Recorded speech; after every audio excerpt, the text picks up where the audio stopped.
Boa noite a quem está nos acompanhando. Estamos, eu e o Tiago, aqui em mais uma Conexão Ayrton Artus. E gostaria de, mais uma vez, enfatizar para todos os meus amigos de Venâncio Aires, da região e do estado que acompanham, que esse programa e o seu nome ele tem muito a ver com a minha relação com a cidade, não só na minha atividade política, mas também na minha atividade profissional, familiar, e o meu dia a dia, né, com a população de Venâncio, e na medida em que eu fui compreendendo os problemas e também me engajando na atividade pública, eu cada vez mais fiquei conectado, eu fiquei ligado, né, eu fiquei muito próximo, né, da administração, eu fiquei muito próximo da atividade privada, fiquei muito próximo da população, e é um vínculo que praticamente ele me acompanha. E eu agora estou procurando, através desse programa, né, com os meus convidados, falar um pouco sobre isso, falar um pouco sobre a história da cidade, né, sobre essa evolução que aconteceu nos últimos anos.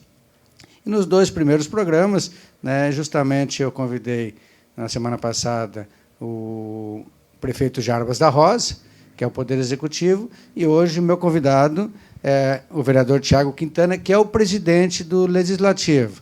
Assim, nós começamos a dar essa volta, né, na conexão com Venâncio Aires, na conexão com a Ayrton, através dos poderes, né, e depois, evidentemente, que a gente vai avançar nas questões do cotidiano, nas questões políticas, mas nas questões econômicas também, naquilo que diz respeito a ti, né, à tua vida, à tua família, ao teu futuro, e nós pretendemos, né, fazer um programa leve, um programa que desperte a curiosidade, mas que, ao mesmo tempo, ele também possa levar alguma informação. Então, primeiramente, seja bem-vindo, vereador Tiago. E, antes de tu te apresentar, eu gostaria de dizer para vocês como é que eu conheci o Tiago. Em 2008, eu era um pré-candidato. De 2007 para 2008, acho que em janeiro, fevereiro, eu era pré-candidato a prefeito em Venâncio Aires. E uma pessoa escreveu um artigo no jornal propondo uma mudança, propondo uma renovação, uma inovação na política em Venâncio, e aquilo me despertou curiosidade. Mas quem é que está escrevendo esse artigo aqui? Que vem ao encontro do que muita gente pensa e daquilo que eu também quero propor nessa campanha eleitoral. E aí pedi para o meu amigo Telmo Kist fazer um contato, né, e o Telmo disse assim, olha, é um estudante, é um guri novo, e ele se chama Tiago Quintana. Então, vamos conversar com ele, né? Se ele já jovem está se manifestando desse jeito, quem sabe ele não leva jeito também para a política. E, a partir daí, o Tiago foi assessor do Telmo, depois foi chefe de gabinete no Executivo na Prefeitura, depois foi secretário geral da Prefeitura, né, e hoje é vereador de segundo mandato, né, e é o presidente do Legislativo. Boa noite, Tiago. Boa noite, Ayrton. Boa noite, Ayrton. Boa noite aos ouvintes que estão, os ouvintes e os internautas que estão nos acompanhando nessa live. Em primeiro lugar, eu quero agradecer o convite que tu me fizeste. Pois é, mas tá para cima aqui, Pablo. Acho que agora funcionou. Aí. Boa noite novamente aos internautas. Boa noite a quem está nos acompanhando nessa live. Novamente eu reitero, Ayrton, a minha felicidade de estar aqui conversando contigo e com a nossa comunidade mais uma vez.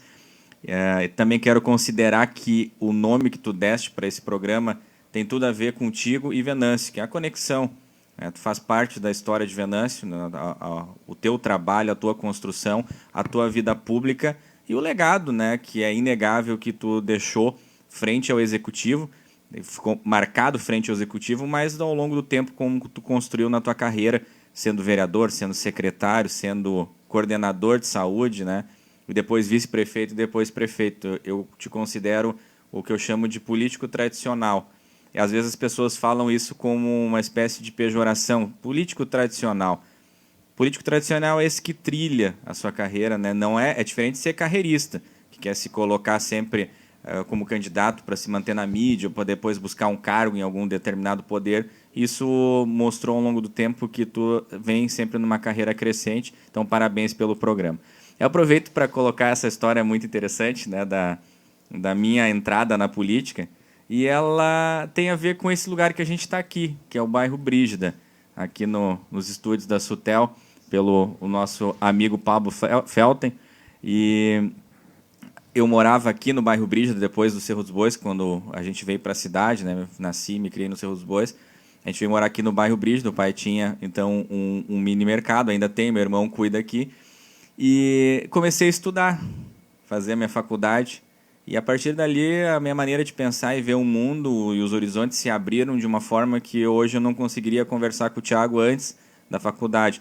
Não mudou a minha essência, mas a minha capacidade de ver o mundo, de interpretar as coisas, elas viraram de cabeça para baixo. E eu considero que isso acontece com todo mundo que tem a oportunidade de acessar, né, uma faculdade ou um curso técnico, o conhecimento como um todo, se aprofundar em alguma coisa.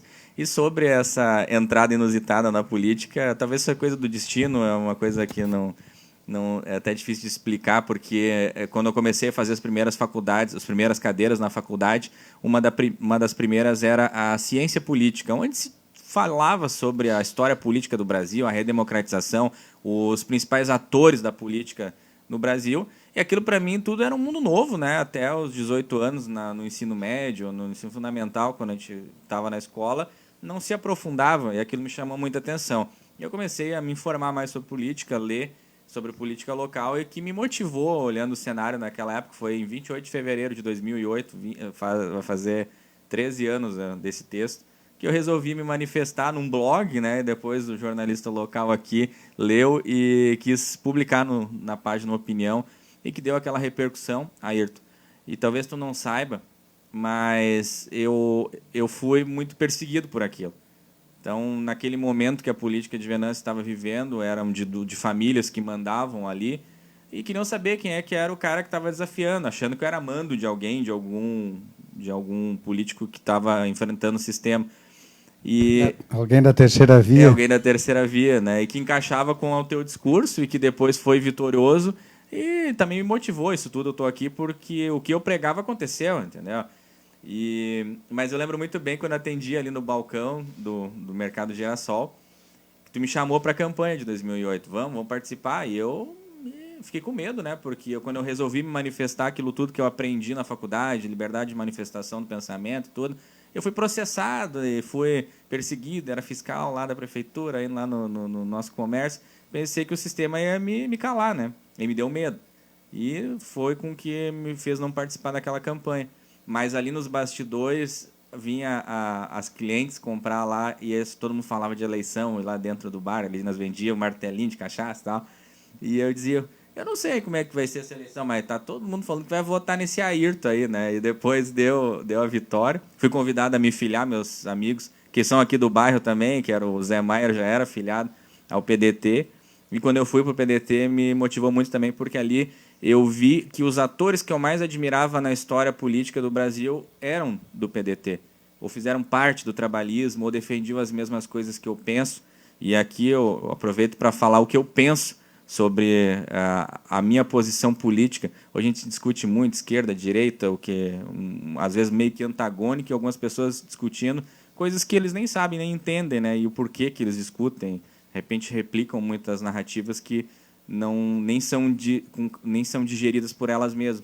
E eu me filiei no PDT justamente porque eu acredito muito na educação, o que ela fez comigo, a oportunidade. E eu penso que se a gente conseguir dar essa oportunidade para todas as pessoas, uns vão usar, né, e outros não vão usar. E o resultado de quem vai usar e quem não vai usar a oportunidade, aí é de responsabilidade de cada um. Mas, à largada, a gente tem que dar condições de as pessoas terem um curso de qualificação, delas poderem ser empreendedoras, de viabilizar o empreendedorismo na zona urbana, na zona rural. E isso tudo é através da política. É inegável. A política pode ser o grande fator de estagnação de um país ou de uma nação, ou pode ser o grande fator de progresso e prosperidade. Depende como a classe política e como a moral, né, e a ética dessa sociedade, os objetivos dela, vão falar mais alto. Se vai ser o benefício pessoal ou vai ser a felicidade de ver a nossa comunidade prosperando. E é nos pequenos, né, nos municípios, é nos estados e é em nível de país. A história mostra isso mundo afora. Né? Hoje tu está como presidente da Câmara de Vereadores e nos teus pronunciamentos tu fala muito em independência dos poderes, a atuação do Legislativo. Como é que está essa relação, não só com o prefeito Jarbas, mas como é que está essa relação da Câmara com ela mesma? Né? O Legislativo hoje está cumprindo o seu papel em Venâncio, está correspondendo às expectativas da população? Ayrton, eu sempre digo que o Legislativo ele tem que ser independente, o que não significa que ele tenha que ser contra o Executivo ou que ele não possa trabalhar tão longe. Né? Eu digo nem tão perto que perca a independência e nem tão longe que não possa caminhar em sintonia. E eu aprendi muito em admirar o Poder Legislativo e a função dele trabalhando com o ex-vereador Telmo, Telmo Kist, quando foi presidente da Câmara. E ele sempre pregou nessa independência e, na prática, ele conseguiu colocar isso, né, com as reuniões das comissões, podendo os vereadores analisarem um projeto e que não fosse um presidente que tivesse o ranço ou submissão ao prefeito, que botasse projeto de lei em votação sem o consenso dos vereadores, né, sem publicidade, sem acordo de líderes. São instrumentos que existem hoje na Câmara. E é isso que eu me propus a fazer quando, né, me coloquei à disposição para presidir o Legislativo. E, do ponto de vista prático, eu posso dizer aqui, sem sombra de dúvidas, que a nossa relação com o prefeito Jarbas está sendo, né, como eu acho que tem que ser, nem tão próxima e nem tão longe, mas com a independência total. Republicana? Republicana, sem dúvida nenhuma. E também ele nunca me pediu, o prefeito nunca me ligou para dizer, enfia esse projeto goela abaixo, preciso disso para ontem. Cada projeto que foi votado, ou em regime de urgência, ou que chegou meio que faltando algum documento, alguma coisa, que um vereador não concordou em ser votado, fica para outra semana, ou se convoca uma sessão extraordinária, como a gente fez, mas nada até então, até nesses primeiros 7 meses, foi votado a toque de caixa. Né? E os colegas estão aí para testemunhar se o que eu estou falando é verdade ou não é, né? Mas essa independência está sendo preservada, todos os vereadores, sejam de situação e sejam de oposição, têm voz, têm vez. Eu fomento o debate quando está na discussão dos projetos, quer discutir, quer falar, claro que sem pessoalização. E eu noto que na comunidade tem se notado também essa diferença, né, de épocas atrás, onde se uns ou outros tinham só voz e vez, e isso não é agora mesmo. E o que eu quero dizer aqui é diferente, por exemplo, o prefeito ter uma base de maioria. Isso aí todos os poderes têm. O que não pode é uma mesa diretora trabalhar assim cegamente em prol dos interesses do executivo. Né? O Brasil é um país presidencialista, então os executivos eles têm uma força muito grande. Né? E o legislativo, ele, além de legislar, além de propor as leis, ele também tem a função de fiscalizar. Porém, né, com esse poder do executivo, uma das atribuições dele é filtrar um pouco isso, né, para que o prefeito, o governador ou o presidente não tenha poderes ditatoriais. Né.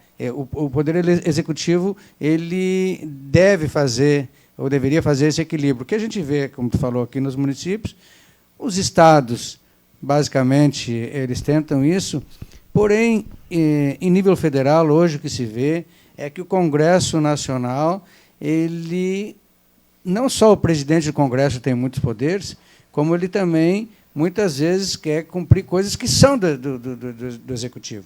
E não é só o Congresso, nós temos o próprio STF, que, no vácuo das indecisões, tanto do Executivo como do Legislativo, o Supremo Tribunal Federal tem que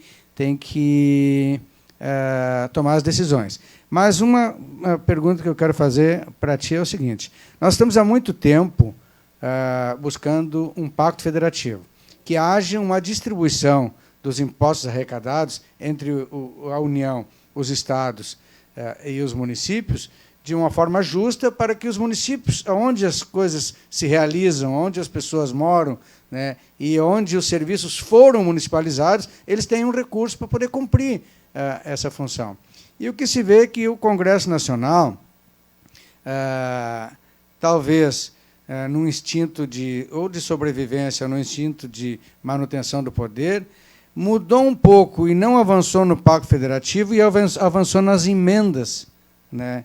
Claro, as emendas elas são importantes, as emendas elas ajudam a resolver alguns problemas, mas elas não são a solução na medida que os recursos deveriam vir de forma direta, né? E tu acha que a gente tem esperança de que isso, que com esses deputados, com esses senadores, a gente ainda pode mudar esse quadro? Eu tenho esperança, com certeza tenho esperança e nós temos que trabalhar para isso. O maior problema, acho que tu introduziu muito bem, esse instinto de sobrevivência que o Congresso e a classe política em nível nacional tem, é que eles têm o poder de mudar as regras do jogo, né? Eles têm o poder de criar um fundo para financiar suas próprias campanhas, eles têm o poder de mudar a regra eleitoral para como caber melhor a eles beneficiar. E já está se discutindo agora novas regras, a cada eleição se muda as regras, se muda a coligação, se a coligação é benéfica à classe política em nível nacional. Eu digo em nível nacional porque aqui no município, que são as campanhas para prefeito e vereador, sempre vão a reboque do que é decidido lá em cima, que são reflexos, são os espelhos, né? Então se cria essa mudança. E eu penso que aceleraria muito, né, a mudança com uma renovação, com novas cabeças, novas maneiras de pensar, e o que é quase que muito difícil, acontece numa proporção muito pequena pela alteração das regras. Em relação ao Pacto Federativo, é uma análise perfeita, Ayrton, porque nós dois já vivemos dentro da gestão pública, né? E nós vemos que a riqueza, vamos pegar o nosso município como case, o nosso município é pujante, ele gera muita riqueza, muito tributo. Se tu olhar a carta... Mais de 3 bilhões. O nosso PIB foi 2,7 bilhões no último, em 2018, né, por ali. Ele já, hoje já está mais de 3. Mais de 3 bilhões. Esse estou falando medido pelo IBGE. Se a gente considerar que a carga tributária do Brasil é 35%, nós estamos falando de 1 bilhão. Com certeza. 1 bilhão de reais que o venançoarense paga. Gera de tributo, somando todos eles, né? E o nosso orçamento aí não está chegando nem a 400 milhões, mas vamos pegar 2018, que é o índice oficial do IBGE, 2,7 bilhões, 30% por baixo. Nós geramos quase 800 milhões em tributos e o nosso orçamento de 2018 era 260 milhões. Então nós estamos mandando muito mais de 500 milhões, o senhor está me escutando, 500 milhões de reais de tributos a gente está mandando para o governo do estado e para a União. Um pouco vem através das aposentadorias também. Vem, mas quer dizer, eu não estou dizendo aqui, eu respeito todo esse pacto, não estou dizendo que vai ficar tudo aqui. Mas eu sonho, Ayrton, em deixar-se para a Venâncio investir 10 ou 15 milhões por ano. Investimento, tá? Investimento é aplicar dinheiro onde se gera novos dinheiros, entende? Se gera mais riqueza, emprego. E por que eu quero dizer? Se tem fundo para tudo. Tem fundo para saúde, para educação, para o meio ambiente, para tudo. Por que não um fundo de investimento? Onde não possa entrar no caixa único do município, que esse dinheiro fique aqui para investimento. Por que eu quero dizer que não entrar no caixa único? Das despesas obrigatórias. Porque em pouco tempo os gestores que não têm tanta responsabilidade de investir, eles vão criar benefícios e despesas de manutenção, e isso aqui não vai ser mais para investimento, então já vai entrar na vala comum e não gera. Mas por que eu digo assim? Vamos pegar a pavimentação. Tu criou a ideia e o conceito do PAC dos frigoríficos, que é Plano de Aceleração do Crescimento, né, dos frigoríficos, que cabia medidas de infraestrutura, medidas sanitárias e o conceito como um todo para o desenvolvimento da proteína animal aqui no município. O asfalto de Santa Emília custou 5,9 milhões, né? Então a contrapartida perto de 8 milhões. Pois é, quase 8. O frigorífico lá gerou isso em ICMS em menos de um ano, naquela época. Então esse asfalto se pagou. E o que aconteceu... E o frigorífico investiu quase 20 milhões também. Exato. Dobrou a quantidade de colaboradores, com certeza dobrou o faturamento, tá bombando, pode exportar. Pô, será que Venâncio não tem, pegando o nosso município, nós não temos o direito de ter 7, 10 milhões por ano? E o asfalto de Santa Emília levou seus 2 anos e meio, 3 anos para ser feito, né? Mas por ano, imagina um trecho de asfaltamento por ano que Venâncio pudesse investir na Bom Frango, no frigorífico Santos, que vai para Seus Bois, que está abrindo agora ali também, né? Para o Sapé que está sendo feito. Depois nos outros corredores, né? Nos outros corredores de escoamento, não só da safra, mas também da produção permanente, e dentro do próprio polo de proteína, nós temos os aviários, Sim. nós temos... Linha Erval, olha o que gera a linha Erval ali. Os criadores de porcos. É. Né? Então, esse polo de proteína, que aliás tem que ser incentivado, ele é importante e, né, justiça seja feita. O prefeito Jarbas, ele encampou essa ideia, né? Não só vai concluir, mas vai ampliar muito esse trabalho. Mas voltando um pouquinho, a gente falou em pacto federativo, falou em distribuição dos tributos entre estados e municípios, mas voltando um pouquinho na questão das emendas. O que se vê assim, é muito comum um deputado chegar, e aqui eu não estou falando, não é nada contra, são as regras do jogo? Mas muito pelo contrário, até sejam bem-vindos todos os deputados que vêm aqui e façam essa manifestação.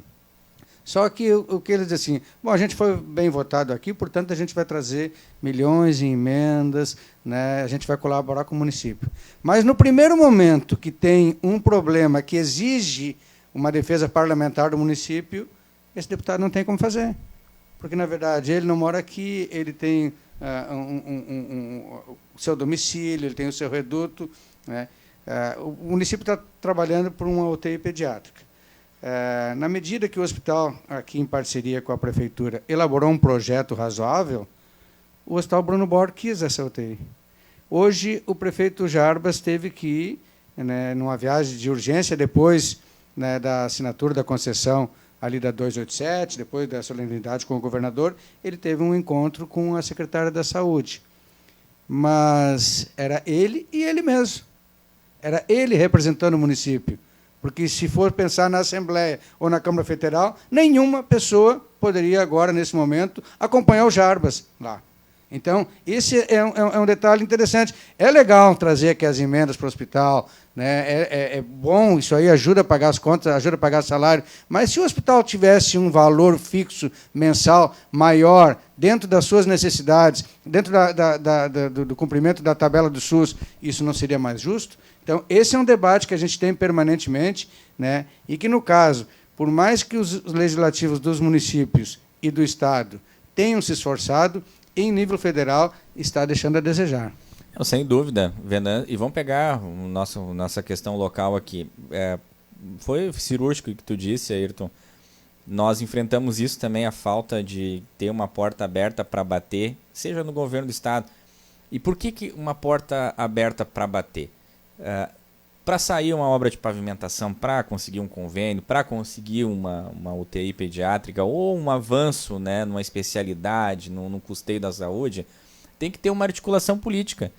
E tu ter um deputado, ter um representante com vínculo aqui na nossa comunidade, que abra a porta e que... É diferente, o prefeito já é uma liderança, o vereador é uma liderança, mas um deputado que consiga uma agenda com o governador, o deputado vota projetos na Assembleia, ele dá sugestões, ele articula, ele faz parte dentro de um contexto político. Com certeza a história muda de fator, né? As decisões de um governo, elas valorizam muito a opinião do deputado. Sem dúvida nenhuma. Sem dúvida nenhuma. E eu vejo muito seguido, Tiago, mas isso é quase que diariamente, os investimentos em determinadas cidades, e fica muito claro que essas cidades têm uma representação que defende os interesses daquela região ou daquele município, seja ele através de criação de campos universitários, seja de novos hospitais, né, seja de indústrias de alta tecnologia, com capacidade não só de render tributos, mas também de ter funcionários altamente qualificados. Isso aí são situações que diferenciam o desenvolvimento de um município para o outro, né? Mas o Brasil ele fica muito preso a uma polarização, a uma discussão que reduz o debate em nível, como tu falaste bem no início, numa questão ideológica, se é de esquerda ou de direita, se uns falam em fascismo, outros falam em comunismo, quando, na verdade, ele poderia ser mais pragmático, esquecer um pouco isso e ver que tem alguns problemas que não têm cor, não tem ideologia. Total, né? Total. É o saneamento básico, Total. Né? São a questão hospitalar, né? A questão da escola. Tu falaste uma questão importante, que assim, é uma cláusula pétrea para o PDT, a questão da escola pública. E o Brasil, lá atrás, perdeu várias vezes oportunidades. Para se ter uma ideia, comparando com os outros países, quando terminou a escravidão no Brasil, na virada do século XIX para o século XX, o Brasil era um país liberal, hoje chamado neoliberal. A escola era privada. Então, as pessoas, não só as pessoas que saíram da escravidão, mas os pobres, de uma maneira geral, no Brasil, não tinham acesso à escola. Enquanto outros países corrigiram esse problema com a escola pública e mais, com a obrigatoriedade dos alunos estudar. E chegaram a mais de 90% de alfabetismo. Nos anos 80, o Brizola tentou implantar o CIEP, né? Mas eu tenho na memória hoje, porque eu vi ao vivo, tanto o Lula como o Fernando Henrique dizer que o CIEP era um problema porque ele era caro. E o Brizola, né, pronunciou aquela célebre frase: cara é a ignorância, né? Então, hoje nós temos atalhos, a tecnologia nos permite, não só através do ensino à distância, mas a modernização de vários processos, seja público, seja privado, e essas oportunidades a gente não pode perder. Então, uma vantagem nessa questão toda, né, política, eu vejo mais pessoas discutindo política, Thiago. Isso é ótimo. Isso é ótimo, mais pessoas discutindo, né? E tu disseste muito bem, essa evolução, ela é importante que se comece o mais rápido possível, porque tudo na administração pública leva tempo. Ela é demorada para se implantar, e quem está na linha de frente da política tem que ter essa noção e essa paciência. E, acima de tudo, ter equipe técnica qualificada, escolher seus quadros, né? Eu me refiro aqui ao começo do governo do prefeito Jarbas, que a gente faz parte. O que é decisivo, o que foi decisivo para ele estar tocando obra em 6 meses, não foi nada deixado por alguém. Isso aí é mito, isso aí é conversa fiada. É a capacidade de destrinchar processo burocrático, que numa pandemia ainda piorou, onde se apertou os controles, e o que não é ruim, mas por outro lado tem o efeito contrário lá de ter que ter mais orçamento, mais difícil de fazer licitação, escassez de matéria-prima, que com certeza reflete na administração pública. E o prefeito escolheu quadros técnicos com experiência que já deram certo e entraram sabendo o que tem que ser feito, né? Mas ainda sobre, Ayrton, mais pessoas discutindo a política... Antes disso, só para complementar essa questão da equipe técnica do prefeito Jarbas. E aqui eu quero fazer um elogio ao PDT, aqui em Venâncio Aires. E não é uma questão de ser o PDT, se é o PDS, sabe, se é o PSD, não. Nem é uma questão de preferência partidária. Mas o PDT foi um partido que investiu nos quadros, né? O PDT permitiu que um prefeito que ganhou, ele tinha dentro do seu grupo partidário pessoas preparadas e experientes. E com relação com outros poderes, né, com instituições bancárias, e com capacidade de fazer projetos, e que rapidamente se resgatou uma certa paralisia, né, uma certa letargia que tinha, né, por um ritmo trepidante. Não houve essa solução de continuidade, não houve essa interrupção, né? E isso aí sim é um exemplo que foi dado. Eu participei desse processo, mas o Jarbas ele captou muito bem e ele manteve uma espinha dorsal, né? Ele aproveitou pessoas de todos os partidos. Os quadros técnicos da prefeitura que estavam jogados... Os quadros técnicos da prefeitura, que foram capacitados, né, ao longo do tempo. Então, e isso é um diferencial, e o Jarbas já está reconhecido, não só na região, no Estado, né? Então o pessoal já está levantando a sobrancelha para ver... E o foco, né, Ayrton? Quem é aquele prefeito. E o foco? Qual é o teu foco quando tu começa os primeiros meses, os primeiros dias do teu governo? Tu quer desconstruir o que foi feito? Ou ainda quer um segundo tempo eleitoral? Tu ainda quer massacrar o oponente que foi derrotado na eleição? Ou tu quer governar para frente? Essa é a diferença da energia que tu gasta e no resultado que vai ter. Ele vai ser cobrado no futuro, porque esse ritmo as pessoas se acostumam a que eu quero dizer assim, a honestidade, não só no sentido de cuidar da coisa pública, mas também de não enrolar. O que é possível ser feito é feito. Porque a questão de não enrolar às vezes pode frustrar, né? Sim, mas não decepciona. Eu sempre digo isso. Se tu falar a verdade e naquele momento a pessoa pode sofrer com aquilo que ela ouviu, mas tu enrolar era durante 1 ano, o resultado do que tu falar a verdade vai ser o mesmo. Um determinado momento ela vai saber, não, esse cara aqui não tá me enrolando, não vai rolar nada, ou o projeto não vai andar. E ela se decepciona. Então, sempre ser sincero, né, na administração pública, logo ali na frente tem o retorno. E tu é exemplo disso, quantas vezes, situações que as pessoas às vezes pediam para ser enroladas, né? Elas queriam que tu dissesse, mas eu vou ver, eu vou tentar. Não, sai frustrado, mas logo ali na frente ela consegue entender que é pelo um bem maior, ou que naquele momento é inviável fazer determinada demanda, né, que não vai resolver todos os problemas. Mas ainda, tu falou muito bem do grupo aí. Quando a gente fala em PDT, o PDT de Venância é um grupo de pessoas. É um grupo que eu me sinto muito bem em fazer parte desse grupo. E ele é um grupo que não tem um projeto de poder. A gente não quer permanecer no poder, se perpetuar no poder. Houve a demonstração clara disso quando tu não concorreu ou não se colocou como um dono de partido, que isso sempre foi clássico em Venância. A história mostra. Isso matou os partidos, matou os grupos e tu permitiu essa oxigenação. Quando eu digo permitiu, porque pelo teu peso político tu poderia ali, fincar um mastro ali e dizer, não, eu vou ser candidato de novo, eu vou ser o presidente do partido eternamente. Isso, com certeza, contribui muito para novos quadros qualificados do ponto de vista técnico e do ponto de vista político, que tem capacidade de colocar um nome à disposição, tem apoio da comunidade, né, para conseguir votos, porque tu precisa de votos para ter poder, para poder governar e cumprir o seu papel. Mas ainda sobre essa questão ideológica, mais pessoas debatendo política, eu também acho que vejo com bons olhos, né? A política é complexa de se debater, e traz fatores hoje que a gente é bombardeado por um monte de informações, e mesmo quem está na linha de frente da política, que naturalmente consome mais informações, às vezes é difícil de acompanhar todo. Tu imagina o que eu chamo de homem médio, que é o cidadão comum que gosta de futebol, que gosta de jogos na internet, que gosta de outras coisas e não consome política. Para ele pegar o fio da meada disso tudo que está acontecendo, instantaneamente é muito complexo. E às vezes a desinformação proposital também, articulado por algumas pessoas que divulgam informações falsas ou distorcidas, contribuem muito para isso. Mas debater política é fundamental, né? Não precisa ser na linha de frente, não precisa ser sempre sendo candidato, mas conversando, né, a gente com certeza se desenvolve. A questão da informação falsa, ou a chamada fake news, é um problema mundial, né? O advento das redes sociais, ela democratizou muito a informação e também democratizou o acesso das pessoas a esse meio de comunicação. E é claro que muitos se aproveitam. A gente tem visto, assim, não só em eleições e não só no Brasil, mas os chamados perfis falsos, os chamados encarregados de destruir reputações, isso sempre existiu.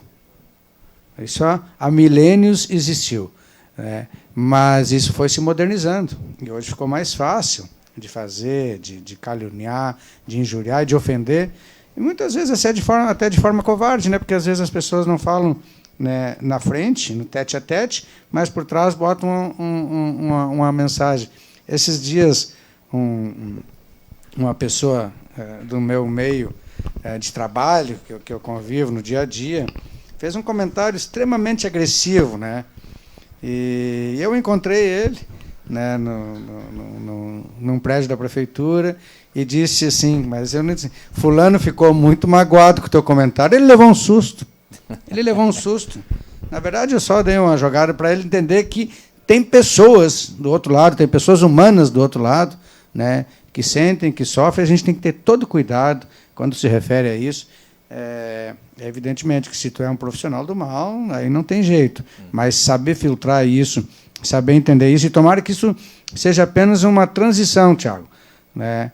Tomara que se consiga resolver isso, ou através da legislação, né? Ou através de uma vigilância, ou também com um mecanismo de transparência, que pelo menos isso não aconteça no submundo. Se é para acontecer um debate, se é para ser agressivo, né, se é para ser super sincero, né, ou mesmo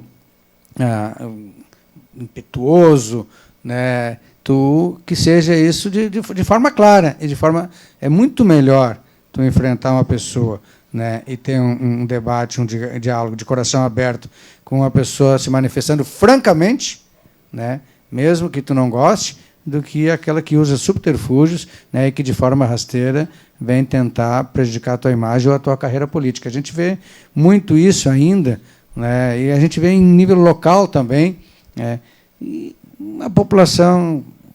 A Miriam sempre dizia uma coisa lá em casa, toda vez que vinha uma história desse tipo, a invenção de algum fato assim, o povo te conhece. Aqui em Venâncio o povo te conhece, então tu pode ficar tranquilo. As pessoas te conhecem há 50 anos. Então, quando a gente está na política, e no caso eu falei aqui no início, a gente tem esse programa Conexão Ayrton Artes, que essa conexão ela vem da relação com a cidade. Quanto mais honesta for essa relação, quanto mais franca, quanto mais transparente, né, mais as pessoas ficam blindadas a esse tipo de informação distorcida, né? E eu acrescento isso porque eu vivi na pele. Eu vou dar um exemplo. Vou dar um exemplo de uma informação distorcida. Quando eu saí do governo, apareceu manchetes nos jornais, déficits milionários, dívidas milionárias, uma coisa que não tinha nada a ver com a realidade, né? E aí mais uma vez eu dou os parabéns para o Jarbas, porque quando o Jarbas assumiu, foi na mesma situação. Na mesmíssima situação. Aliás, as finanças da prefeitura estavam piores. O dinheiro do Covid veio e amenizou.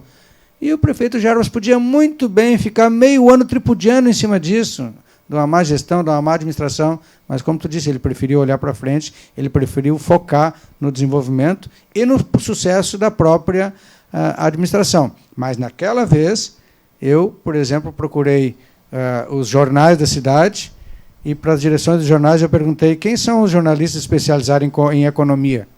Não, nós não temos. Então, como é que vocês publicam essa manchete sobre déficit ou sobre dívida, se não tem ninguém que entenda? Porque é de bom alvitre estudar aquilo que é publicado, né?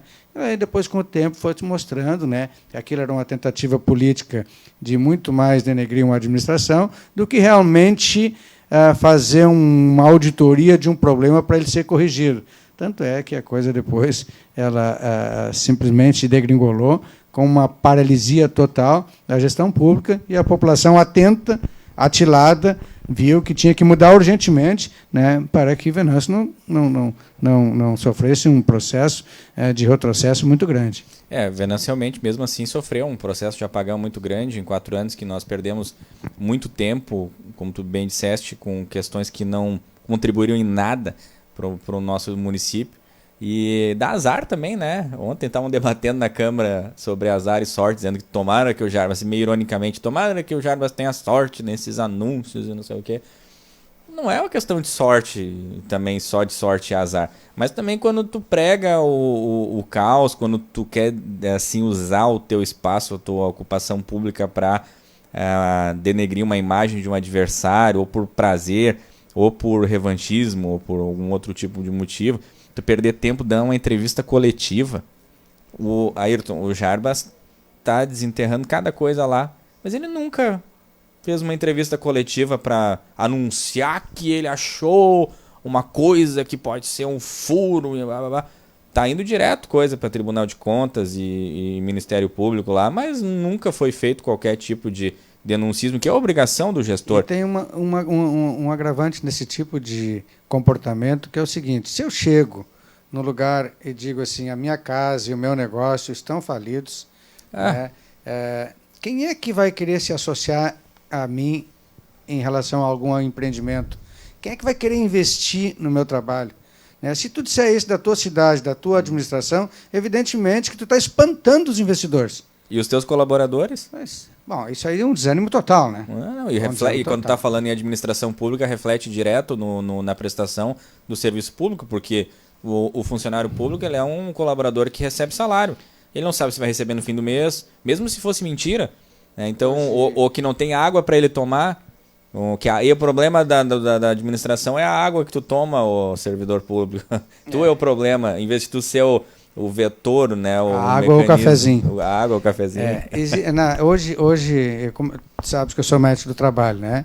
Então, atualizando muito nas questões das doenças do trabalho, uma muito importante que agora está se sobressaindo especialmente na Europa, que é a chamada síndrome de Burnout. É uma doença psicológica, com um pouco de depressão, que acontece naquelas pessoas que sofrem muita pressão no trabalho, elas não conseguem cumprir as metas, eles não conseguem alcançar os seus objetivos, né? E afora o ambiente negativo no trabalho. Incrivelmente, como eu sou funcionário da prefeitura e eu convivo com N colegas, né, eu senti muito isso, né, o abalo psicológico dos nossos colegas da prefeitura, ao ponto de muitos pedir demissão e outros que... pediram licença para não ver as outros coisas? Eu e o Luiz Paulo, até inclusive colegas médicos, pedimos só tira uma licença de interesse, fique fora, né? Mas não peça demissão, porque isso vai mudar, isso não vai ser para sempre, né? E hoje muitos estão agradecidos, realmente são novos ventos, novos ares, né, um novo clima, né, uma valorização, um otimismo, e isso rende muito, isso dá muita produtividade. Eu acho que esse é um dos motivos que as coisas estão andando. E, nesse sentido, mérito para o Jarbas, porque ele captou, né, esse ponto frágil e dessa fragilidade ele fez um ponto positivo que está rendendo frutos. E, sem dúvida, tem uma diferença muito grande entre mandar e comandar. E o Jarbas não manda, ele comanda e faz o que eu gosto de chamar, que é mais do que o combinado. O que eu digo mais do combinado? Quem está nos assistindo, tomara que nunca precisou, mas o Jarbas sai na sexta-feira da prefeitura e vai atender num posto de saúde lá, fazer um terceiro turno porque falta médico. E ele é médico e falta médico porque não tem no mercado, não é nem dinheiro, não estamos falando aqui de dinheiro ou de vontade de contratar. Isso ele ganha credibilidade, ganha moral para poder também exigir, quando alguma coisa der errado, ele poder explicar, mas não viver de explicação ou delegando, né, as coisas que não dão certo a outras pessoas. A culpa é do fulano, é da enchente, é da seca, é de tudo que a gente ouviu nos últimos tempos, que tirou a autoestima do povo de Venâncio, assim, botou lá embaixo. Né? E o resultado eleitoral foi só uma demonstração disso tudo que aconteceu. Mas uma coisa assim que a gente vê no serviço público é que quando o exemplo vem de cima, ele é muito mais fácil, né, de ser implantado.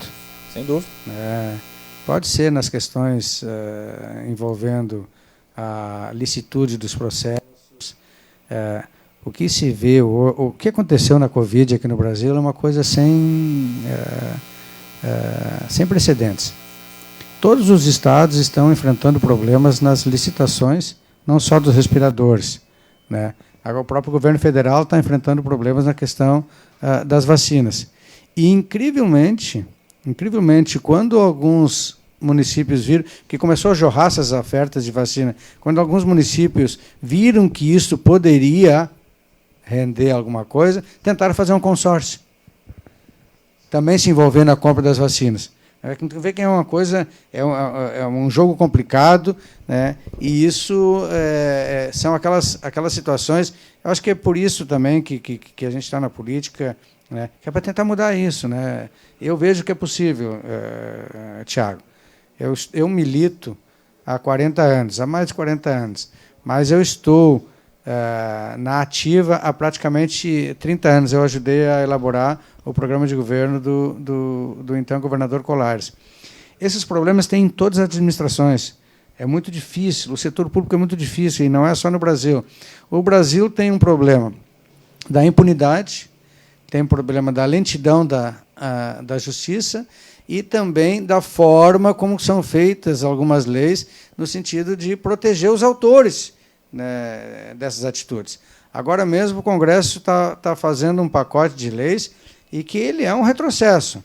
O primeiro, o fundão, né, elevando em 300% o valor do fundo eleitoral.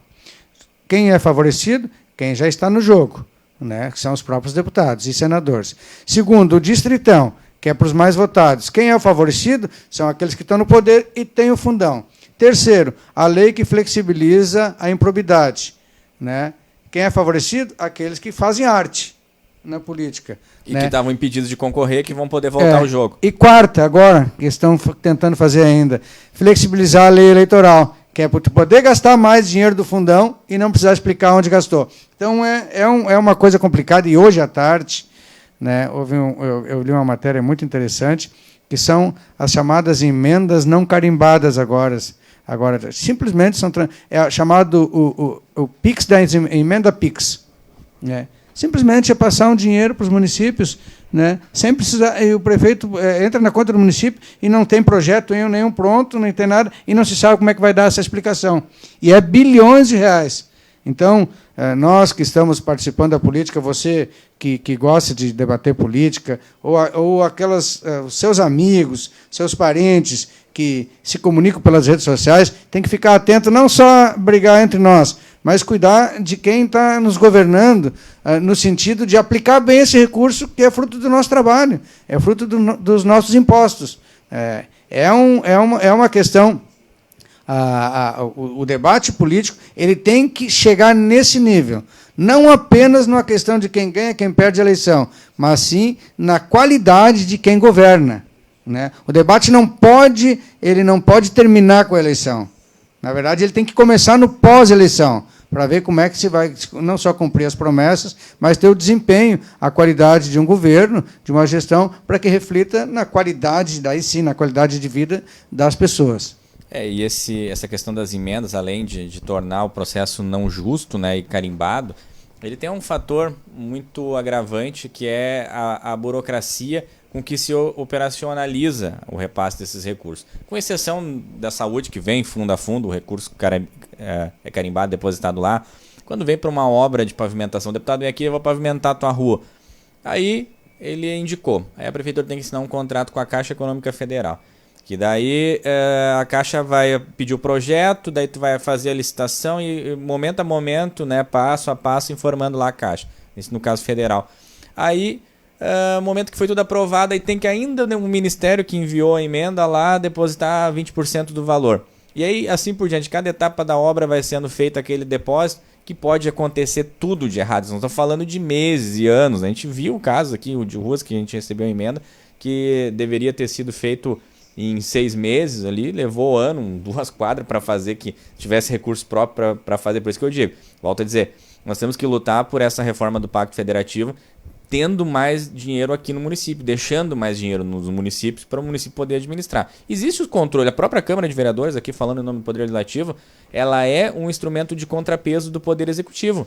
E uma Câmara qualificada, né, vereadores que tenham capacidade de fiscalizar, não de fazer arruaça, mas fiscalizar com seriedade, né, com certeza inibe muita coisa errada, muita dilapidação do patrimônio público, né, e com certeza contribui para que a gente avance na aplicação com eficiência dos recursos públicos. Né? Agora, o problema também não está só no setor público. Né? Eu estava num debate em Porto Alegre faz uns 15 dias, e veio à tona não só a reforma trabalhista do Temer, mas também algumas leis que o próprio comércio de Porto Alegre defendeu, como, por exemplo, aquele horário intercalado, de uma pessoa trabalhar só na hora do movimento do supermercado, por exemplo, olha, eu quero tu das 8 às 10, depois tu vai ser das 16 às 20. Mas o cara mora no Lami, ou o cara mora no Passo da Areia, tem que pegar 2 ônibus. Isso acarretou a demissão, e isso acarretou um achatamento salarial. E agora os comerciantes de Porto Alegre estão revendo a sua própria posição. Mas valeu a pena a gente pagar menos salário? Se diminuir o poder aquisitivo das pessoas e as pessoas estão comprando muito menos? Isso é uma questão, né, no próprio salário mínimo regional, que, claro que alguns setores têm o custo da folha é muito alto. Né? Uma pessoa recebe 1.500 e para a empresa custa praticamente 3.000. Isso é uma coisa. Agora, quanto menos a pessoa recebe, não é vantagem para a economia, na medida que a pessoa não tem poder de compra, o seu salário, né, um poder aquisitivo baixo. Mas eu quero aproveitar também, Tiago, daqui a pouco nós temos que encaminhar o final, hoje à tarde, para você que está me assistindo, né, entender como é que funcionam as coisas.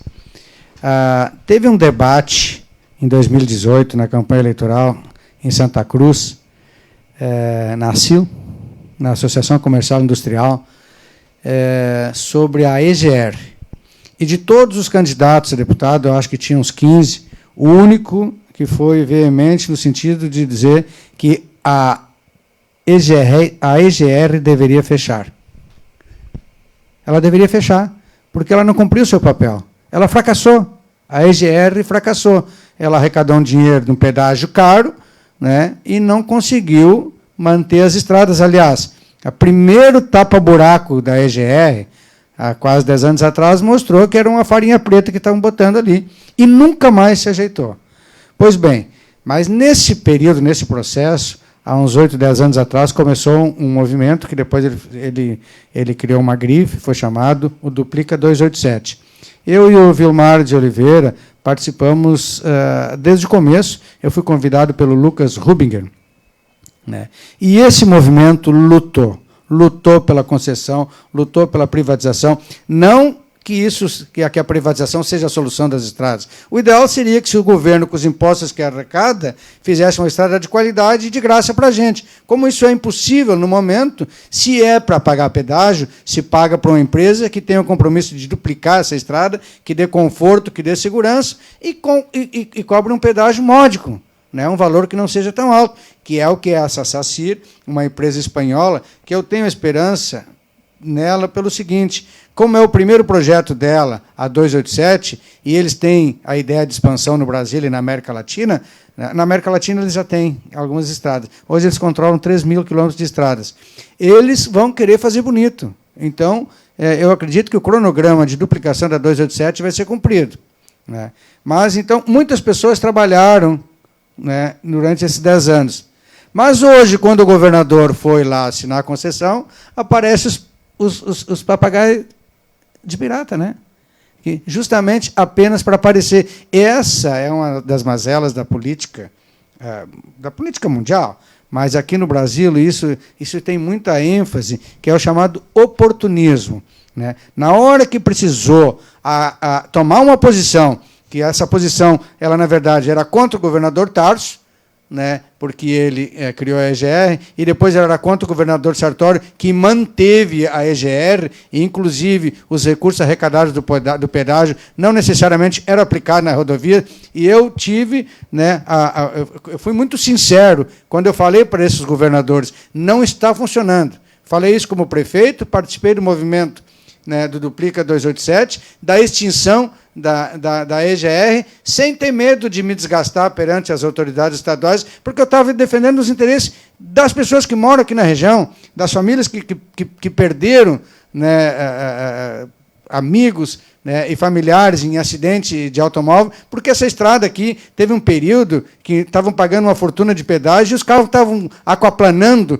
porque a água se acumulava de tal maneira, né? Precisou o doutor Pedro Rui ingressar na justiça, exigindo que em 48 horas tapasse os buracos, né? Porque não dava para andar, estouravam os pneus, né? E agora, felizmente, né, houve essa concessão. Vamos fiscalizar para que haja o cumprimento do cronograma de duplicação, né? Mas, evidentemente, nós temos que estar preparados para os oportunistas que aparecem na hora da foto, né? E que, quando precisou do empenho deles, né, eles estavam escondidos. Sem dúvidas, e não só o Ministério Público, a Câmara de Vereadores de Venâncio também fez vários movimentos, né, porque a 453 é incrível. No verão, 453 e a 207 é a mesma coisa, duas concessões que passam aqui na nossa região. No verão, o asfalto derrete, amolece, e no inverno, com as chuvas, eles farelam. Então, tem uma coisa muito errada ali. E não só isso, Ayrton, nessa expectativa que renasce hoje com a assinatura do contrato, a gente também pode tirar uma grande lição. Tu e o Cid participamos. Tu e o Cid foram em várias reuniões, né? Sem dúvida. Acompanhava. E para a gente refletir o tempo que nós perdemos para aprender para o futuro. Porque quando a Ieda tinha aquela ideia, a ex-governadora Ieda, ela tinha um programa que ela iniciou, chamava de Duplica RS, estava se discutindo se ia ser renovados os contratos das empresas privadas que detinham as concessões naquela época, ou iam criar uma empresa pública, ou voltar a ser administrado pelo DAER, né, que é um desastre, que não existe. E se optou em criar a EGR. Imagina se naquela época, se foi premiado de 2012, se eu não estou equivocado. 10? Pois é, então nós perdemos 11 anos. Se naquela época tivesse sido feitas as concessões, talvez hoje a gente já poderia ver grandes trechos duplicados aqui na região. Então nós perdemos 20 anos, vamos falar em 10 que não foram feitos, e mais 10 que poderiam ter sido feitos. Era projetado uma duplicação até 2028. Pois é, então daqui a 7 anos. Já teríamos avançado e agora bastante 30, nisso, né? Eu sei que ninguém quer pagar pedágio, mas e existe uma certa diferenciação. Por isso que eu sempre uso esse exemplo. Ó. alguém do PDT aqui falando em concessões e privatizações, é porque a gente não é míope, nós poderíamos ser esquerdistas aqui, como se podem até nos colocar na testa o carimbo por estar afiliado a um partido, né, que é de centro-esquerda, mas nós defendemos o que é bom para o povo brasileiro. E estradas, como é o caso da 287, da 453, demonstraram que na mão do Estado elas não evoluem, o Estado não consegue nem manter, que dirá duplicar e avançar na infraestrutura. Existem sim setores do serviço público, como a água, que aí, não sei, a tua posição talvez seja mais parecida com a minha, que a Corsan, nós temos que conversar muito ainda sobre entregar água para a mão de uma empresa chinesa ou de uma empresa holandesa. Mas as estradas, se não for assim, a gente não tem desenvolvimento. E a história por outros estados mostrou isso, né? Quem saiu na frente aí fazendo concessões e parcerias público-privado com o setor privado e com investimento estrangeiro, os estados voaram, né? Então nós perdemos muito tempo e precisamos recuperar isso. Com os orçamentos apertados, essas estatais, de todas essas áreas públicas, a do transporte é a única que não recebia dinheiro nenhum, né? A questão do IPVA, ele era por isso que a gente falou impacto federativo, é uma coisa que nós não vamos poder discutir agora, porque é um assunto muito profundo. Dá para fazer um programa só sobre isso. Porque tanto o IPVA como o IPTU, eles são recursos que deveria ser aplicado apenas na manutenção e da infraestrutura da cidade, e o outro das estradas ou rodovias. Acontece que, pela legislação atual, muito pouco recurso ele não é destinado a despesas obrigatórias ou verbas carimbadas, que é os 25% para a educação e os 15% para a saúde. Mas o funcionalismo fica muito pouco recurso com espaço de manobra para investimento. Então, o recurso que tu tem hoje, às vezes, depois de um orçamento elaborado, que tu pode resolver um problema de um bairro, né, um problema de um hospital, né, ou mesmo um problema de eletrificação rural, ele é um recurso que ele vem do IPVA e vem do IPTU. Não deveria ser, né? Não deveria ser. Por isso que o Pacto Federativo, essa reforma tributária, ela é muito mais ampla do que se imagina. Uma renovação no Congresso, para que isso seja feito realmente com um corpo técnico preparado, que compreenda o Brasil, que entenda o Brasil, né, urbano, o Brasil profundo, no sentido de fazer essa distribuição ela ser um instrumento de desenvolvimento, esse é o desafio, né? Porque o que se vê hoje muitos deputados, não dá para generalizar, não é todos, que eles se elegem, no outro dia já estão em campanha, para se reeleger de novo, né? A função do seu mandato, né, aquele objetivo que foi colocado na campanha ou como promessa, como compromisso, ele fica no segundo plano, porque o projeto político pessoal é o mesmo. Fora aqueles que dependem da política, aqueles que são praticamente empregados da política. Eles são obrigados a ser ou bajuladores, né, ou defender interesses de outros para que eles possam se manter ou num cargo ou ter um recurso eleitoral. É um outro problema muito sério. É uma questão, Tiago, eu sou pré-candidato hoje a deputado, né? Eu procuro ter todo o cuidado de falar, nem como pré-candidato, e nem posso nem fazer promessa, nem pedir voto, nem assumir nenhum tipo de compromisso. É apenas uma candidatura para ser avaliada, né, para ser pensada, né, e depois ver se ela é aceita. Mas eu sou um pré-candidato independente.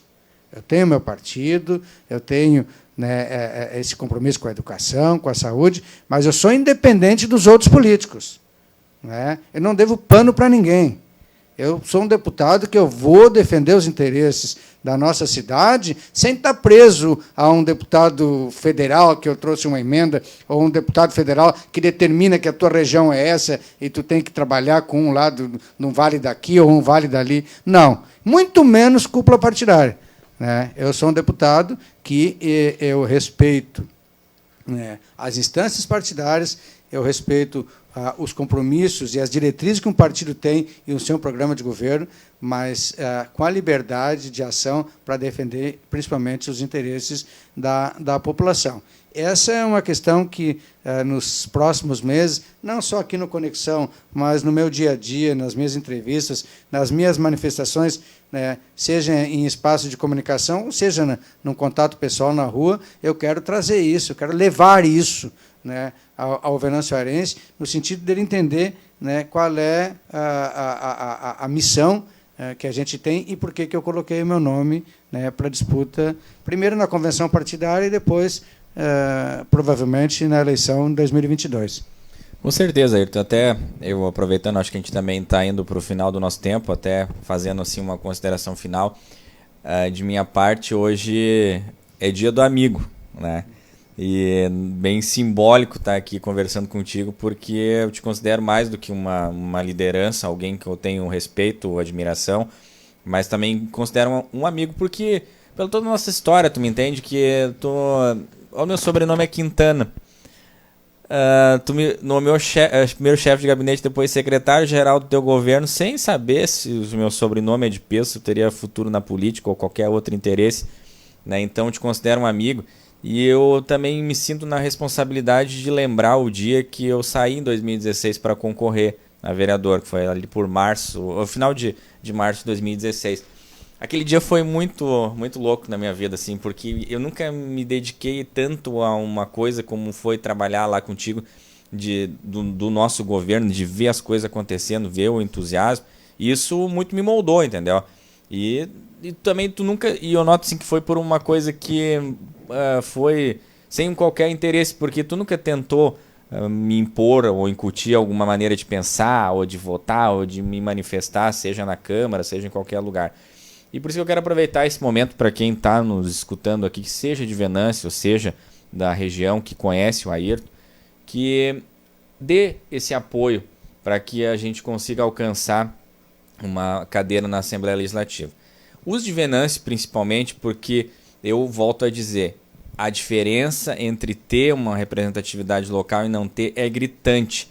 Nós temos que ter alguém para cobrar lá. E o Ayrton é o cara qualificado para sentar com o governador, para sentar com o secretário de Estado, para articular com um deputado federal ou um senador, até com o presidente da República, ou um ministro, tem conhecimento para isso.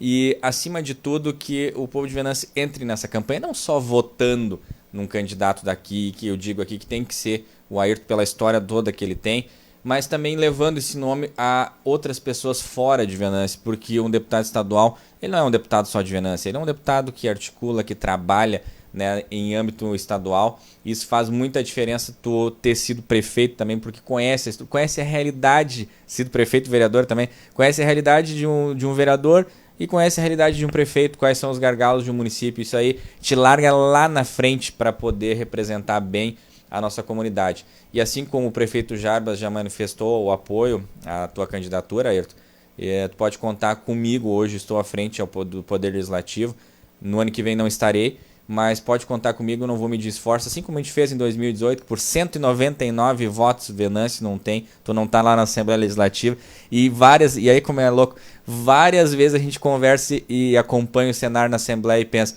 mas podia ter sido conduzido tal coisa dessa forma, se tu tivesse lá, algumas tu até tentou com o coordenador da bancada, com um projeto lá que ninguém se ligou e que não andou, justamente por falta de representatividade.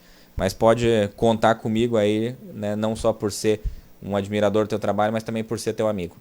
Tá certo. Esse foi o Thiago Quintana, nosso convidado. Talvez, se tiver algum tema assim, de interesse da comunidade, não só que tenha a relação com o Legislativo, mas que possa enriquecer o debate, né? Não está proibido participar uma segunda vez, né? Não, com certeza, nós vamos trazer muita demanda. Muito obrigado. Quer fazer mais alguma consideração? Não, é isso, na verdade, volto a dizer que fico lisonjeado, né? E que a nossa comunidade vai ganhar muito com o deputado lá.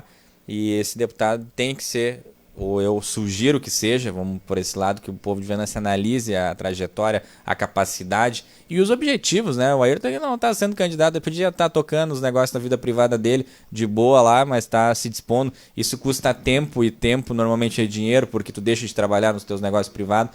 E não é por um objetivo de se manter na mídia, o Ayrton não quer ser candidato a prefeito na próxima eleição. né? O Ayrton não está querendo ser secretário adjunto ou qualquer outro cargo lá no governo do estado para se manter, né, vivendo da política. Então isso tem que ser um fator que tem que ser levado em consideração pela nossa população. E acima de tudo, qual é o grupo político que o Ayrton está vinculado no município de Venâncio e estado afora. Então muito obrigado pelo convite mais uma vez. Tá certo. Obrigado, Thiago. Esse foi mais um Conexão. Eu agradeço a todos que nos acompanharam até agora e também aqueles que chegaram há pouco. Está registrado, está gravado, né? Vão poder olhar com calma, escutar com calma. E na semana que vem, excepcionalmente, o encontro será na segunda-feira, às 19h30. Na terça-feira, vamos participar de um painel, né, promovido pela Folha do Mate, e o que vai ser 5 episódios, uma vez por mês, e nesses dias sempre será na segunda-feira. E também vem novidades, né? O Conexão vai sair para a rua. O Conexão vai para o futebol, vai para o esporte, vai para os bares, vai para as festas. O Conexão mais conectado do que nunca. Até segunda-feira.